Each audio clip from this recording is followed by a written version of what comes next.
Hi everyone, welcome back to another episode from Crazy Gamer. Today I'm going to be guiding you through how to change your language in State of Survival game.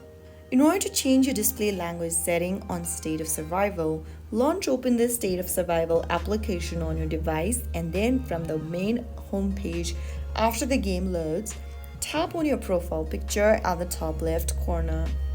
From your Chief Profile page, tap on Settings at the bottom and then click on Language from the Settings option. After you do that, you'll end up in the Language Setting page where you can choose a multitude of language of your preference.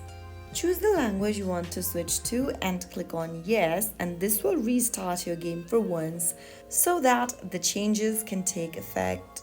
After tapping on Yes, your game will restart with the new selected language.